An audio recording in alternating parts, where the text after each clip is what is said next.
মোহাম্মদপুরে খুন হওয়া মামের জানাজা শেষে দাফন সম্পন্ন। নাটোর জেলার প্রতিনিধি মোহাম্মদ সুহান সরকারের পাঠানো তথ্যচিত্রে দেখুন বিস্তারিত। রাজধানী ঢাকার মোহাম্মদপুরে ছুরিকাঘাতে নিহত মা লাইলা আফরোজ ও তার মেয়ে নাফিসা বিনতে আজিজের জানাজা শেষে নাটোরের গ্রামের বাড়িতে দাফন সম্পন্ন হয়েছে। মঙ্গলবার বাদ জোহর নাটোরের শহরের গাড়িখানা কবরস্থানে মামের দাফন সম্পন্ন হয়েছে। এর আগে নাটোর নবাব সিরাজউদ্দৌলা সরকারি কলেজ মাঠে দুজনের জানাজা অনুষ্ঠিত হয়। এতে এলাকার সর্বস্তরের মানুষ জানাজায় অংশগ্রহণ করেন।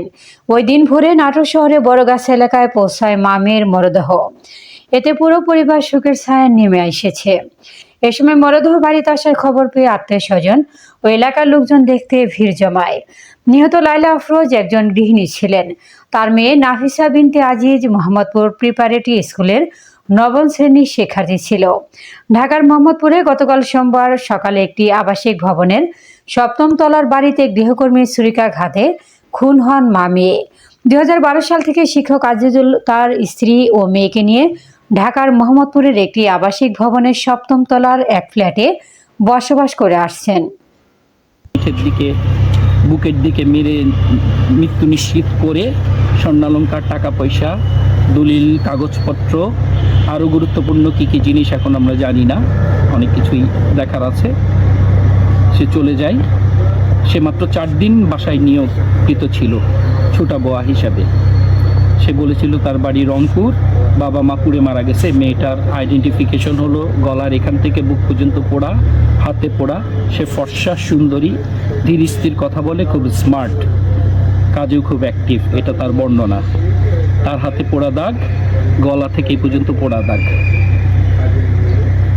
আমার বোনের বাড়ি হলো রেসিডেন্সিয়াল মডেল কলেজ মোহাম্মদপুরের উল্টা পাশে শেল আমেনাজ ড্রিম 7B-তে আমার বোন থাকতো, ভাগ্নি থাকতো, দুলা ভাই থাকতো। আমি তার ছোট ভাই, আমার মেজ বোন লাইলা আফরোজ এবং তার মেয়ে নাফিসা নওয়াল বিনতে আজিজ। আমার দুলা ভাইয়ের নাম AZM পলাশ। কার্যক্রম চালাচ্ছে পুলিশ, যথেষ্ট অ্যাক্টিভ। তারা আমাদের সঙ্গে কোঅর্ডিনেট করছে, আমাদের সঙ্গে করেসপন্ড করছে। তারা আশাবাদী পুলিশ, আমরা আশা করি পুলিশ রিকভারি করবে, উদ্ঘাটন করবে এবং আইনের মাধ্যমে তাদেরকে শাস্তি নিশ্চিত করবে ইনশাআল্লাহ।